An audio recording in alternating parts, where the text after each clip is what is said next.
Fundamentals of Management and Life Skills, presented by Dr. Pramila KS, Assistant Professor of Commerce and Management, GFDC, Nelmangla. Today, we will discuss from Chapter 1, Introduction to Management. From that chapter, let us discuss, is management a science or an art or profession? First, let us see what is science.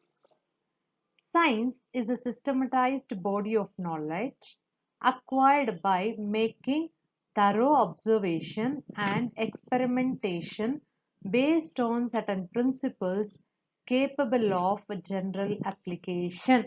That is science, isn't it?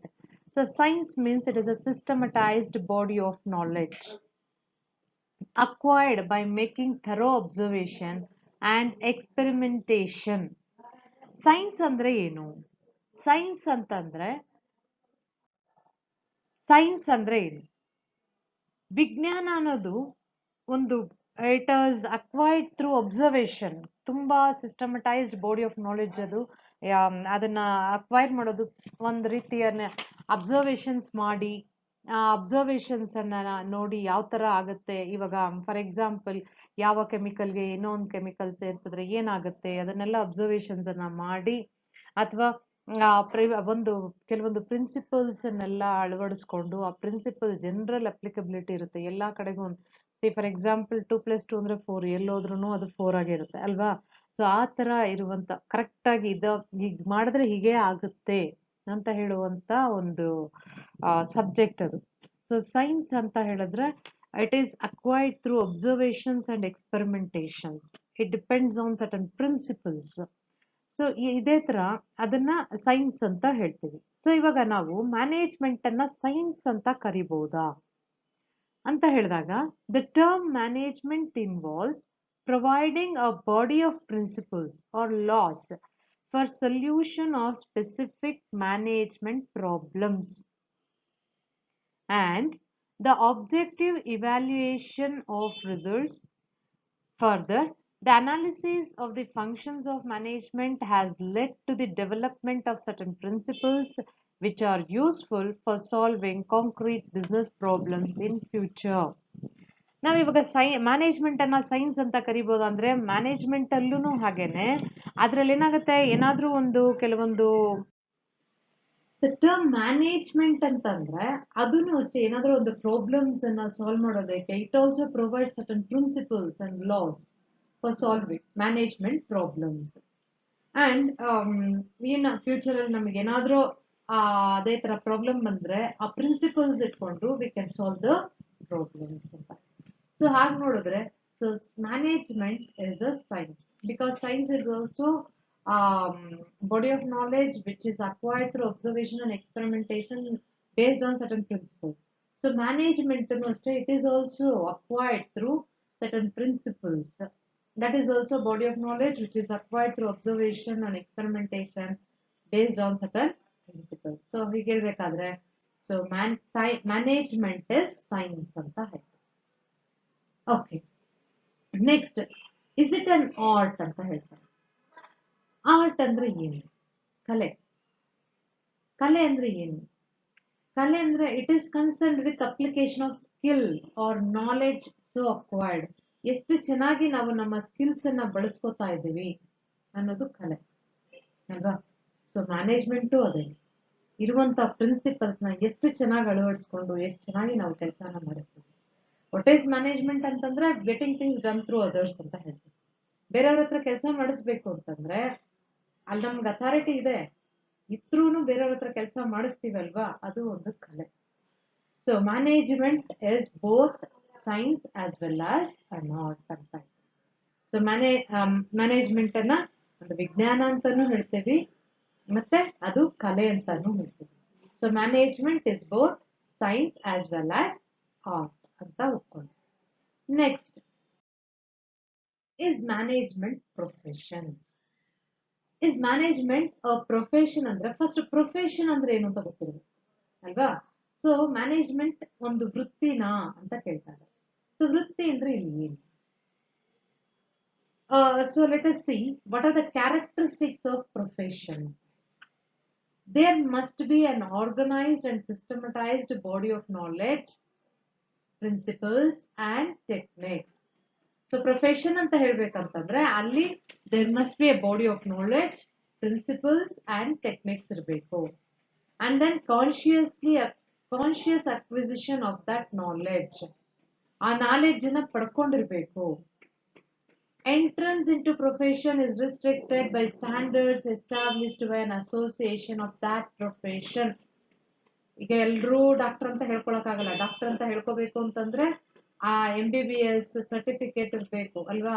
ಅವ್ರು ಮತ್ತೆ chartered accountant ಅಂತ ಆಗ್ಬೇಕು ಅಂತಂದ್ರೆ ಅವರು ICAI ಅಲ್ಲಿ ಕೊಡುವಂತ ಒಂದು certificate ಹೊಂದಿರಬೇಕು. ಸೊ ಆತರ ಪ್ರೊಫೆಷನಲ್ಲಿ ರಿಸ್ಟ್ರಿಕ್ಷನ್ಸ್ ಇದೆ. ಸೊ ಎಲ್ರೂ ನಾವು ಪ್ರೊಫೆಷನಲಿಸ್ಟ್ ಅಂತ ಹೇಳ್ಕೊಳಕ್ಕಾಗಲ್ಲ. Next, existence of an organization to regulate the behavior of the members of the profession. ಅಲ್ಲಿ ಕೆಲವೊಂದು ಆರ್ಗನೈಸೇಷನ್ ಇದೆ ಪ್ರೊಫೆಷನಲಿಸ್ಟ್ ನ ಒಂದು ಬಿಹೇವಿಯರ್ ನ ಕಂಟ್ರೋಲ್ ಮಾಡೋದಕ್ಕೋಸ್ಕರ. ಅವ್ರ ಯಾವ ತರ ನಡ್ಕೋಬೇಕು, ರೂಲ್ಸ್ ಅಂಡ್ ರೆಗ್ಯುಲೇಷನ್ಸ್ ಅನ್ನ ಅಪ್ಲೈ ಮಾಡೋದಕ್ಕೆ ಒಂದು ಆರ್ಗನೈಸೇಷನ್ ಅಂತ ಇದೆ. Next, prevalence of ethical to guide the activities of the members of the profession. Ethics of the professionalist is guided by certain rules. ಆ ಎಥಿಕ್ಸ್ ಅಂತ ಏನ್ ಫಾಲೋ ಮಾಡ್ತಾರೆ ನೋಡಿ, ಯಾರೇ ಆಗ್ಲಿ ಎಲ್ಲಾ ಪ್ರೊಫೆಷನಲಿಸ್ಟ್ ಎಲ್ಲಾ ಮನುಷ್ಯರಿಗೂ ಒಂದು ಎಥಿಕ್ಸ್ ಇರುತ್ತೆ. ರೂಲ್ಸ್ ಅಂಡ್ ರೆಗ್ಯುಲೇಷನ್ಸ್ ತಮ್ಮದೇ ಆದಂತ ಧ್ಯೇಯ ಇರುತ್ತೆ. ಓಕೆ, ಸೊ ಆ ಎಥಿಕಲ್ ರೂಲ್ಸ್ ಅನ್ನ ಕರೆಕ್ಟ್ ಆಗಿ ಫಾಲೋ ಮಾಡ್ತಾ ಇದಾರಾ ಇಲ್ವಾ, ಈ ತರ ಎಥಿಕಲ್ ರೂಲ್ಸ್ ಇದೆ ಅಂತ ತಿಳಿಸೋದಕ್ಕೆ ಒಂದು ಅಸೋಸಿಯೇಷನ್ ಅಥವಾ ಒಂದು ಗೈಡ್ ಇರುತ್ತೆ. ಅಥವಾ like there will be certain rules and regulations made for them. ನೀವು ಈ ಎಥಿಕಲ್ ರೂಲ್ಸ್ ಅನ್ನ ಫಾಲೋ ಮಾಡಬೇಕು ಅಂತ ಕೆಲವೊಂದು ರೂಲ್ಸ್ ಎಕ್ಸಿಸ್ಟಿಂಗ್ ಅಲ್ಲಿ ಇರುತ್ತೆ. Next, spirit to the society should receive priority over economic consideration. ಎಲ್ಲಾ ಪ್ರೊಫೆಷನಲಿಸ್ಟ್ಗೂ ಇದೊಂದಿರುತ್ತೆ. ಸೊಸೈಟಿನ ಸರ್ವ್ ಮಾಡೋದಕ್ಕೆ ಅಂತ ಹೇಳ್ಬಿಟ್ಟು, ಅಂದ್ರೆ more than money serve the society ಅನ್ನೋದು ಒಂದು ಎಥಿಕಲ್ ರೂಲ್. ಅದೊಂದು ಬಾಂಡೇಜ್, ಅದೊಂದು ರೀತಿಯ ವ್ಯಾಲ್ಯೂಸ್ ಅನ್ನ ಕ್ರಿಯೇಟ್ ಮಾಡಿರ್ತಾರೆ ಎಲ್ಲ ಪ್ರೊಫೆಷನಲಿಸ್ಟ್. ಸೊ ಆ ತರ ನೋಡಕ್ ಹೋದ್ರೆ ಇವಾಗ ಮ್ಯಾನೇಜ್ಮೆಂಟ್ ಕ್ಯಾರೆಕ್ಟರಿಸ್ಟಿಕ್ಸ್ ನೋಡೋಣ, ಇದಕ್ಕೂ ಅದಕ್ಕೂ ಮ್ಯಾಚ್ ಆಗುತ್ತಾ ಇಲ್ವಾ ಅಂತ. It is an organized and systematized body of knowledge, principles and techniques. So first one match ಆಗುತ್ತೆ. This is also body of knowledge, principles and techniques ಅಂತ. This is according to APM Fleming. Modern management as a technique quite apart from technology of a particular work concerned. ತುಂಬಾ modern management ತುಂಬಾ ಟೆಕ್ನಾಲಜಿನೆಲ್ಲ ಬಳಸ್ತಾರೆ. So this is first one. Okay, fine. Next one, there is formal method of acquiring knowledge and principles of management through professional schools and business management. ಇವಾಗೆಲ್ಲ formal schools ಇದೆ ಅಲ್ವಾ. So manager ಆಗಬೇಕು ಅಂತಂದ್ರೆ MBA ಈ ತರ BBA ಮಾಡಿ ಆಮೇಲೆ MBA ಮಾಡ್ತಾರೆ. ಸೊ there are some, ಇವಾಗ ಬೇರೆ ಪ್ರೊಫೆಷನಲ್ಸ್ ಇರೋ ತರನೇ ಇಲ್ಲೂನು there are formal method of acquiring knowledge. Next, existence of management association. ಬೇರೆ ಕಡೆ ಅಸೋಸಿಯೇಷನ್ಸ್ ICAI ಅಸೋಸಿಯೇಷನ್ ಈ ತರ ಎಲ್ಲ ಇದೆ ಅಂತ ಹೇಳಿದ್ರೆ, ಸೊ ಅದೇ ತರ ಮ್ಯಾನೇಜ್ಮೆಂಟ್ ಅಲ್ಲೂ ಅಸೋಸಿಯೇಷನ್ಸ್ ಇದೆ. The growth of professional management consultants.